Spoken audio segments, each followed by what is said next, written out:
Agora sim, nós vamos abrir as Escrituras no livro de Atos. Eu não vou andar muito hoje com o texto, mas há algo que é bastante importante, a gente quer se deter nisso por alguns minutos. Então, Atos 19, versículo 8. Apenas 8, 9 e 10. Atos 19, capítulo 19, versos 8 a 10. Durante 3 meses, Paulo frequentou a sinagoga, onde falava ousadamente, dissertando e persuadindo com respeito ao reino de Deus. Visto que alguns deles se mostravam empedernidos e descrentes, falando mal do caminho diante da multidão, Paulo, apartando-se deles, separou os discípulos, passando a discorrer diariamente na escola de Tirano. Durou isto por espaço de 2 anos, dando ensejo a que todos os habitantes da Ásia ouvissem a palavra do Senhor, tanto judeus como gregos. Deus abençoe a leitura de sua palavra. Irmãos, estamos em Éfeso, e você viu que Paulo encontrou primeiro um grupo de discípulos, que seriam discípulos de João Batista, talvez batizados por ele mesmo, ou talvez por alguns dos discípulos de João Batista, mas o fato é que ele pegou esse grupo, percebeu neles uma deficiência, falou-lhes mais acertadamente de Jesus Cristo, eles foram batizados em nome de Jesus, e então Paulo começou a instrução deles. Mas não deixou de fazer o trabalho que ele sempre fazia, ele continuou fazendo durante as suas viagens missionárias, que era o trabalho de ir à sinagoga e falar com os judeus, anunciar aos judeus que o Messias havia vindo, que o Messias era Jesus Cristo, que havia morrido em Jerusalém, e que ele havia morrido pelos nossos pecados, isso era necessário, que ele havia ressuscitado, e crendo nele, receberiam o perdão dos pecados e a vida eterna. Então, Paulo continuou fazendo esse trabalho na sinagoga em Éfeso. Durante algum tempo ele fez isso, e quando a oposição começou a ficar muito acirrada, quando ela extrapolou as paredes da sinagoga, de modo que os judeus falavam mal, difamavam a fé cristã para os habitantes de Éfeso, Paulo separou-se deles, e não somente saiu, como levou junto os discípulos. Diz o texto, ele separou os discípulos.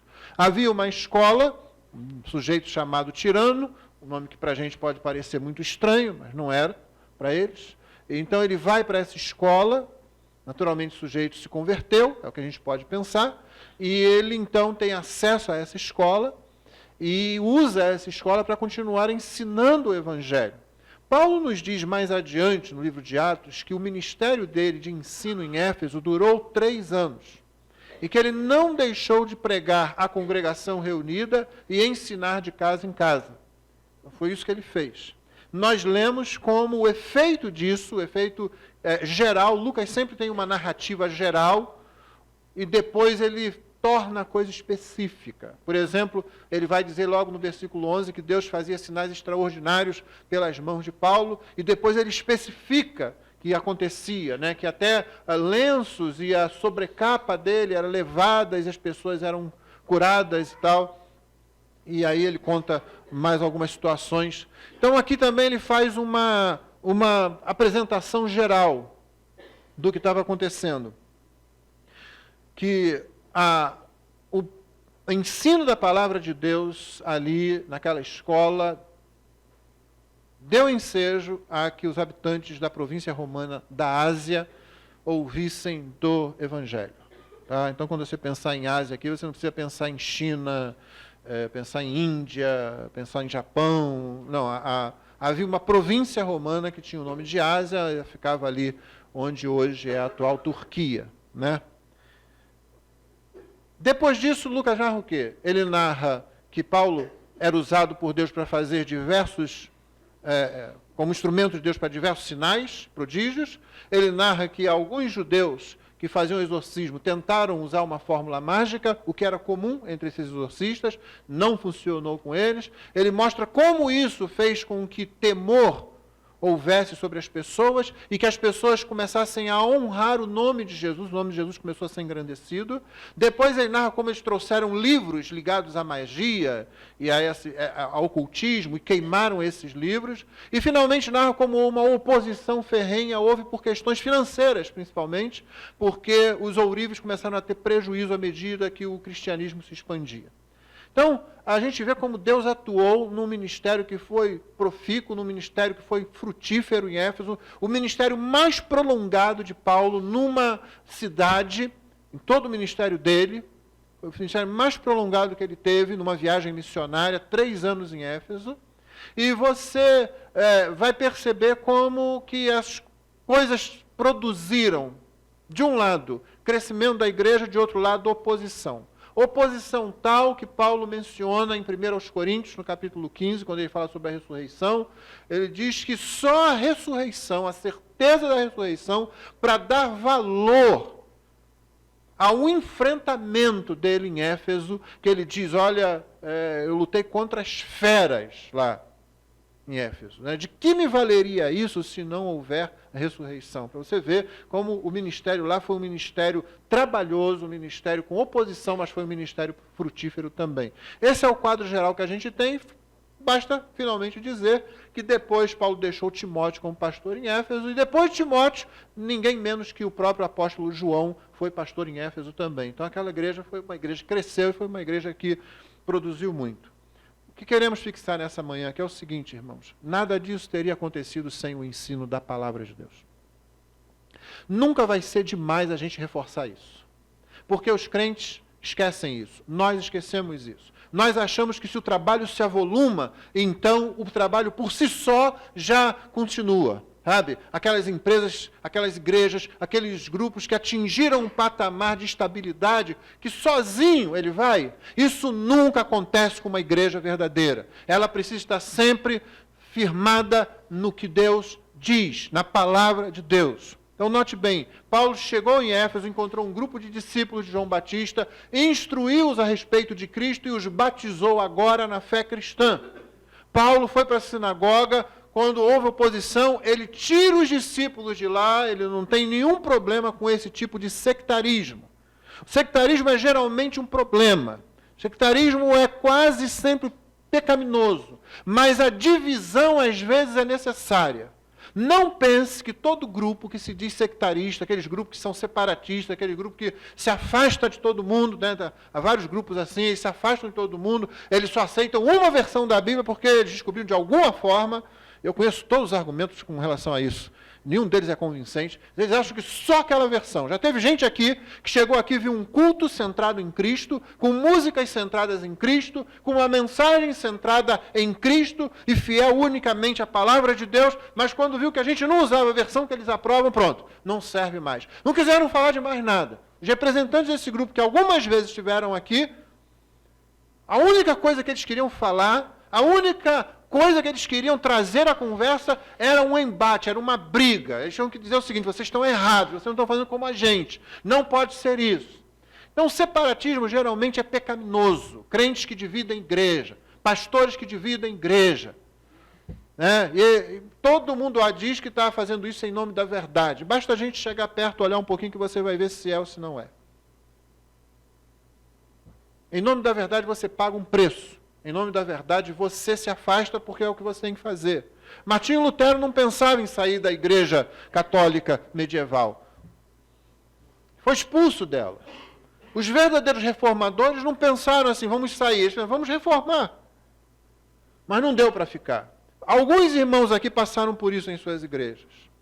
É preciso a gente discernir se a separação, se a divisão está acontecendo com base na palavra de Deus ou com base em algum tipo de vaidade pessoal. O meu projeto, o que eu entendo, eu não submeto isso a mais ninguém, nem a palavra de Deus, nem o escrutínio dos irmãos, eu acho isso, eu penso isso, tem que ser assim, se não for do meu jeito. Isso é pecaminoso, palavra de Deus não. Então, quando Paulo percebeu que o trabalho ele seria prejudicado, que o evangelho poderia ser confundido com aquele grupo que queria brigar, que naturalmente estava vendo, geralmente era a liderança das sinagogas que faziam isso, ele se afastou, trouxe os discípulos com ele. Não teve esse negócio, não, melhor vocês ficarem aí. O que Paulo disse, o que ele poderia ter dito e que deve ter feito é o seguinte, olha, se vocês ficarem aí, o que vocês vão aprender é completamente diferente do Evangelho, não porque não houvesse uma base qualquer no judaísmo, mas porque eles estão se opondo ao Evangelho agora. Eles não estão aceitando o Evangelho. Eles não estão se alinhando com o ensino do Senhor Jesus Cristo. Então a divisão se torna necessária. E então ele começa a ensinar aquele grupo. E é esse ensino, essa prática de ensinar, de fortalecer a igreja, na palavra de Deus, que proporciona um ministério que é frutífero, que é trabalhoso, que sofre oposição, mas é um ministério que agrada a Deus, é um ministério frutífero em termos do ponto de vista de Deus. Nessa manhã eu queria fortalecer isso, irmão. Um grupo aqui resolveu ler a Bíblia em um tempo bem curto, 3 meses, 90 dias para ler as Escrituras. Esse é um excelente exercício. Por favor, se você é daquele que está pensando, não, eu quero ler, estudar cada versículo e tal, isso é ótimo, irmão, mas são 2 coisas completamente diferentes. E o exercício de você ler, simplesmente ler, é muito importante. Muito importante. Faça o outro também. Mas esse é muito importante, não menospreze isso. Pegar um livro e ler o livro de uma só assentada. Pegar uma carta do Novo Testamento e lê-la toda. 16 capítulos da carta aos Romanos. Você pega e lê como se fosse uma carta. Não é? Faz o que você faz com os e-mails que você recebe, quando são do seu interesse, não é? Aquele e-mail enorme lá e tal, e você lê aquele negócio todo porque é do seu interesse. É de uma pessoa que é do seu interesse. É de uma situação na qual você tem interesse. Faça isso com a Bíblia. Mesmo pegar o livro dos Salmos e ler os Salmos em um tempo reduzido. Você não precisa sentar e começar e terminar no mesmo dia, não. Mas encurtar isso. Isso tem muita valia. Então, ler a palavra é o primeiro passo para estudar a palavra. Vou renovar o argumento que tenho usado. Alguém pode dizer assim, mas pastor, não tem gente aí que conhece a Bíblia de capa a capa, em grego e hebraico, e que, no entanto, nem conhece a Deus. Para começar, irmão, isso não é um argumento. Não é um argumento. Ele é um jeito muito ruim de fugir da questão, na verdade. Né? Sim, isso é uma verdade, mas isso não ajuda em nada. Porque o fato é que você não vai conhecer mais de Deus se não conhecer a Bíblia. Não pense que você vai ter experiências válidas com Deus sem as Escrituras. Ouvir Deus falando no ouvido, ouvir Deus falando na imaginação, na intuição, em algum tipo de visão, nada substitui as Escrituras. E por que nada substitui as Escrituras? Porque as Escrituras são a ideia de Deus, é a ideia de Deus. Ele resolveu que seria um livro, ele resolveu que seria no idioma humano, ou pelo menos em 2 deles. Ele resolveu que isso seria registrado com tinta e papel. Tinta e pergaminho, tinta e códex, o que fosse, até que ficasse registrado. Ele resolveu que isso seria preservado pela sua própria ação no meio da igreja através dos séculos. Ele resolveu que ela seria traduzida. A Bíblia não é fraca como o Corão. Os islâmicos dizem que você tem que ler o Corão em árabe. Eles desconfiam de qualquer um que comece a traduzir. A Bíblia é poderosa, ela pode ser traduzida e é preservada em meio a todas as traduções que você tem, com todas as dificuldades que isso gera, a palavra de Deus prevalece. Nosso Deus é um Deus forte, nosso Deus é o Criador dos céus e da terra, Ele é plena e absolutamente soberano. Então, meu irmão, você tem a Bíblia, no seu idioma você lê a Bíblia. A segunda coisa é estudar as Escrituras. Que se dá basicamente com você memorizando e meditando as Escrituras. Memorizar as Escrituras é muito importante. Como foi que o Senhor Jesus Cristo respondeu ao diabo? Aquela tentação lá no início do ministério dele, logo após seu batismo? Foi citando as Escrituras que ele sabia de cor. Não pense que o Senhor Jesus Cristo veio dos céus com as Escrituras na cabeça, porque afinal de contas, ele era o autor dela, né? Vamos nos lembrar, o que Jesus Cristo cumpriu aqui, ele cumpriu utilizando a sua humanidade. Vamos lembrar disso? Ele diz que você pode fazer porque ele fez, utilizando a sua humanidade, a sua humanidade dependendo da palavra, dependendo do Espírito, cheia do Espírito Santo, exatamente como eu e você podemos fazer. Então ele tinha... Onde você encontrou Jesus aos 12 anos de idade mesmo? Na única referência que se faz da adolescência dele? Aonde estava? No templo. Fazendo o quê? Analisando as estruturas do templo? Atrás de alguma garota bonita que estivesse lá? Não, o Senhor Jesus Cristo estava no meio dos doutores. Alguns dos quais ele deve ter reencontrado uns 18 anos depois, quando começou o seu ministério público. E o que ele estava fazendo? Espantando todo mundo com o conhecimento que ele tinha das Escrituras. Com as perguntas que ele fazia, com as observações que ele fazia.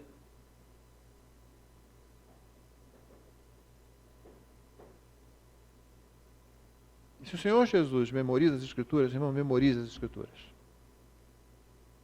O outro passo junto desse é o estudo das Escrituras. E aí você pode utilizar muitas ferramentas. Você já tem aqui na igreja os estudos que são feitos, e você já tem outros livros, e você tem aqui um bom grupo de pessoas que podem informar bons livros para você. Graças a Deus aqui, você não depende exclusivamente do pastor para isso, tem outras pessoas que podem informar boa literatura para você acompanhar bons estudos também. E hoje você ainda tem a facilidade da internet, que tem muita coisa boa, embora tenha muita coisa ruim também. Então, ao invés de você ficar lá nas redes sociais apenas, como se o computador existisse somente para isso, deixa eu dizer para você, existe vida após a rede social. Pode ir além disso. Tá? Tem muitas mensagens boas, tem um grupo que traduz legenda, mensagens de pastores de fora do Brasil, tem pastores brasileiros e estudos muito bons, se você souber procurar, se você não souber, mesmo aqui na igreja há pessoas que podem ajudá-lo com relação a isso também, então você não tem nenhum motivo, nenhuma justificativa para não colocar uma boa base bíblica. 3 passos muito simples: leia, memorize, estude. Converse sobre a Escritura. O pessoal aí da leitura em 90 dias tem visto muitas coisas, né? Muitas coisas chamam a atenção. Tiveram lá aquela discussão sobre não cozinhar o cabrito, ou o carneiro, ou a ovelha, né, o cordeiro, tanto faz. A palavra hebraica, na verdade, ali ela traduz um filhote, não necessariamente de um cordeiro, no leite da própria mãe dele, né? da ovelha. Porque simplesmente era uma prática que outros povos faziam. Com que sentido? Aliás, uma dica pessoal, quando você lê aquilo, lembre-se que o ponto de vista de quem está escrevendo é o ponto de vista de quem já está depois dos acontecimentos, de quem conhece a cultura ao redor. Então, quando se fala assim, olha, Moisés chegou ao monte de Deus em Horebe, na verdade, ao monte de Deus, a Horebe, né? Não é que aquele monte fosse conhecido como monte de Deus, não. O pessoal não falava quando Moisés saiu do Egito, fugiu lá, foi para Midian, começou a pastorear lá o rebanho do sogro dele, né? As pessoas falavam, o monte de Deus, olha o monte de Deus. Passou a ser o monte de Deus porque ali Deus falou com Moisés e ali Deus se revelou depois a todo o povo de Israel também. Por causa disso, o nome é posterior. Então tem muitas situações dessas, que você vai encontrar um lugar, uma situação, em que as pessoas estão lendo aquilo na primeira vez, elas estão familiarizadas com aquelas coisas. Não são nomes que no momento do acontecimento narrado, ainda não era dado ao lugar, a situação, passou a ser chamado depois, mas o narrador já chama pelo nome, como nós faríamos muitas vezes. Então o que os cananitas ou cananeus faziam? Quando tinha a época da colheita, né, ou quando tinha a época do plantio, eles, tanto na entrada do ano, na saída do ano, quando eles faziam seus rituais para o plantio, para a colheita, eles tinham uma coisa que eles chamavam de a bênção do leite, ou numa outra tradução, o leite abençoado. Eles pegavam o cabritinho, o cordeirinho, cozinhavam no leite da própria ovelha ou da própria cabra, depois pegavam aquilo e saíam aspergindo pelos campos para que aquilo garantisse a próxima safra e a colheita. Eles faziam isso. Então, o que é o problema? Moisés, as Escrituras, Deus está proibindo um prato. Não está proibindo um tipo de culinária específica, não. Está proibindo a superstição. Está proibindo a fé, a confiança em alguma outra coisa que não seja o próprio Deus. Você vai se lembrar que existe um ano sabático para a terra. Cada 7 anos a terra precisa descansar, não é? E Deus disse o seguinte, olha, no 6º ano a terra vai produzir em dobro, eu garanto isso para vocês. De modo que no 7º ano ela descanse, e então naquele ano você não vai plantar nada, você vai ter o que comer. E no ano seguinte, quando você ainda vai plantar para esperar a próxima safra, você também terá o que colher, terá o que comer, né? Você tem que confiar em quem? Tem que confiar em Deus. Aí o povo chega lá na terra, e os povos ao redor estão fazendo outra coisa. Não, nós temos aqui um ritual, não falha nunca. Você pega um cordeirinho, assim, depois que ele nascer, cozinha no leite da própria ovelha, tá? Depois você pega aquele leite, e aí eu vou te ensinar umas palavras, eu vou te ensinar umas músicas, umas canções, aí eu vou te ensinar os outros rituais muito legais aí, que envolvem mulheres, inclusive, tu vai gostar disso. Então, e aí você sai e asperge o campo com aquilo, você vai ver no ano seguinte, vai ter uma farta colheita aí. E talvez até algumas gravidezes vão acontecer. Gravidezes, né, como o pessoal gosta de dizer aqui na igreja. Pronto. Irmãos, várias vezes o povo de Israel se viu enfrentando essa situação de, será que eu confio em Deus? Não estou vendo nada. Eu vou plantar, mas ainda não choveu. Deus disse que vai garantir. Mas o pessoal que está aqui nessa terra há muito tempo, eles fazem isso. E estão vivendo aí, eles devem saber alguma coisa. Nós somos nômades, agora que a gente está aqui, começando a se fixar, eles já estão aqui há muito tempo, será que não é melhor a gente... E várias vezes o povo de Israel optou por confiar naquelas situações e abandonar a palavra de Deus. Você e eu passamos pela mesma coisa, a mesmíssima coisa. Ao nosso redor estão pessoas com práticas de confiança, de lealdade, diferentes daquela que você aprende na palavra. Se você não lê a palavra, se você não memoriza a palavra, se você não medita, não estuda a palavra de Deus, então você vai se tornar uma presa fácil de coisas que vão parecer mais sólidas, mais concretas, coisas que vão parecer mais garantidas ao redor. Instrução que vai apontar um caminho melhor na política, na educação, nos relacionamentos sociais, na família, na constituição da família, no conceito de amor. Ao nosso redor, nós somos desafiados, nossos filhos e filhas são desafiados.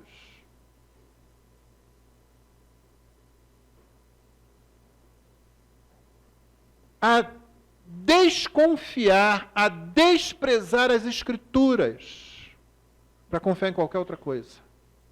Em Éfeso, eles tiveram isso também. Você viu?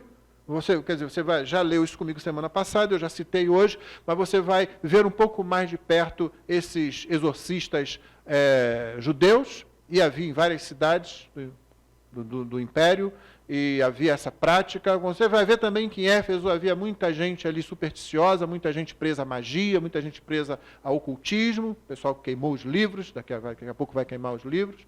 Então eles tinham ao redor dele um monte de desafios. Você tinha lá o templo de Diana, você tinha todas as coisas dizendo, olha, por séculos nós temos ido muito bem, sem precisar dessa fé, sem precisar dessa coisa esquisita.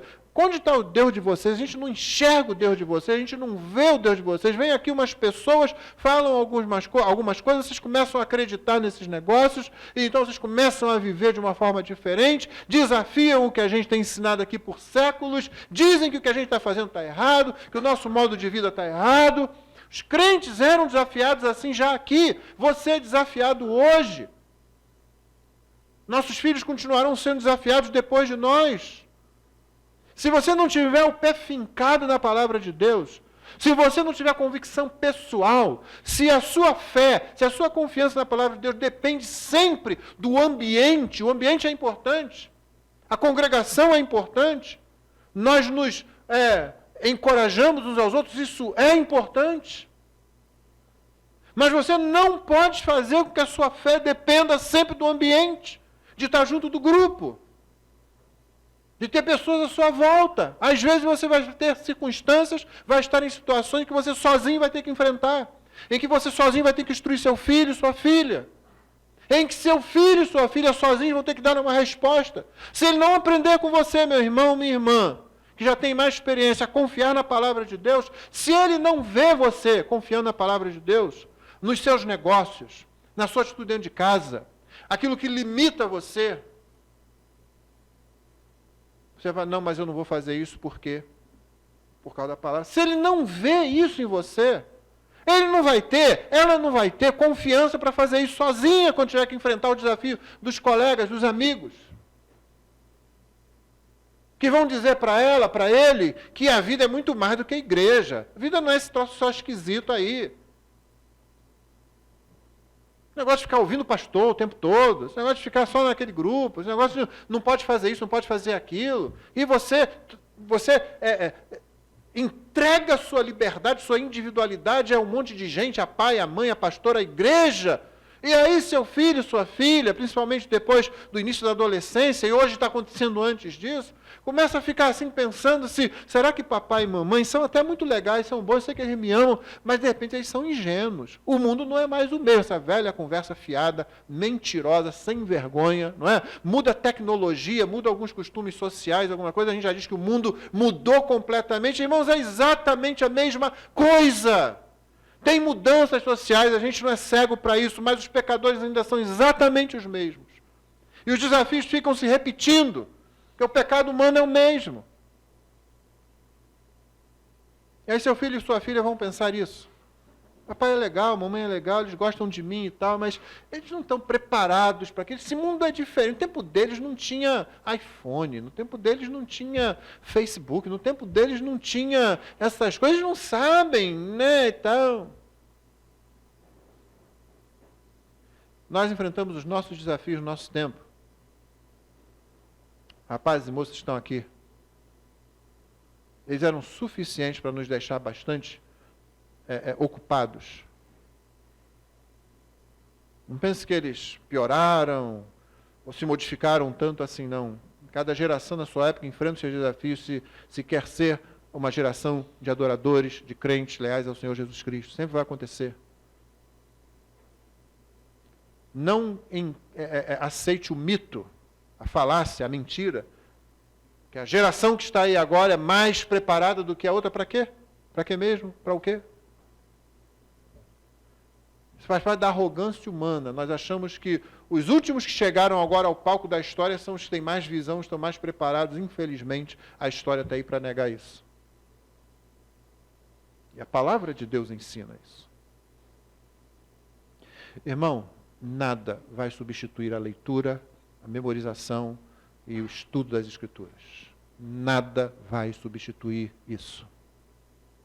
Portanto, mais uma vez, antes da gente continuar o livro de Atos, eu estou fortalecendo, estou reafirmando isso. Leia a Bíblia, decore a Bíblia e medite sobre a Bíblia, faça seus filhos perceberem isso. Não é uma questão de você ficar obrigando o seu filho, é uma questão de seu filho ver, de sua filha ver. Como isso é importante para você. E os que por acaso não têm o testemunho de seus pais ou seus responsáveis, olhe para outros irmãos na igreja que fazem isso.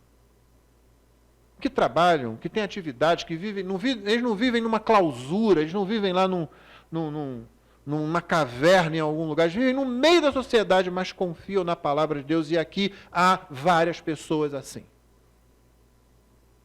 Então, se você não tem papai ou mamãe perto, não teve na sua vida aquele modelo e tal, não se importe com isso, não. Você tem outras pessoas ao longo da história, nas Escrituras e aqui, procurando viver a vida de acordo com a vontade de Deus. Que o Senhor nos abençoe, que essa seja uma igreja vigorosa na palavra de Deus, que aqui dentro a palavra de Deus cresça e fortaleça cada vez mais, se expanda para além, como Deus já tem permitido acontecer em um grau bastante gostoso para nós, que isso aconteça ainda mais, nós sejamos povo da Bíblia, povo da palavra, povo que honra o seu Deus, porque crê naquilo que ele fala. Amém. Vamos ficar de pé e vamos orar. Senhor, obrigado porque o Senhor nos deu a Bíblia. Obrigado porque o Senhor nos deu a tua palavra. Obrigado porque essa igreja foi organizada aqui sobre o fundamento do Evangelho. Obrigado porque ela foi sustentada nesse fundamento ao longo desses mais de 40 anos, Senhor. Obrigado porque nós sabemos que isso não é feito nem por nós, nem pelos que nos antecederam com perfeição, mas a tua graça é perfeita e a tua graça nos aperfeiçoa, Senhor. Concede que a geração que está aqui agora, ou as gerações que estão aqui agora, sejam fortalecidas ainda mais. tua igreja seja conhecida aqui como uma igreja que crê na tua palavra, que vive a tua palavra, que age e reage de acordo com a tua palavra, Senhor. Que não haja aqui menino nem menina, jovem, rapaz, moça, homem de qualquer idade, mulher de qualquer idade, que seja fraco nas Escrituras, Senhor. Pelo contrário, concede-nos a graça de ter aqui uma membresia que ame a tua palavra, que leia a tua palavra, que cresça na tua palavra, que viva a tua palavra, que pregue a tua palavra, de modo que muitos sejam alcançados perto e longe de nós, teu nome seja glorificado, Senhor. Oramos assim, em nome de Jesus. Amém.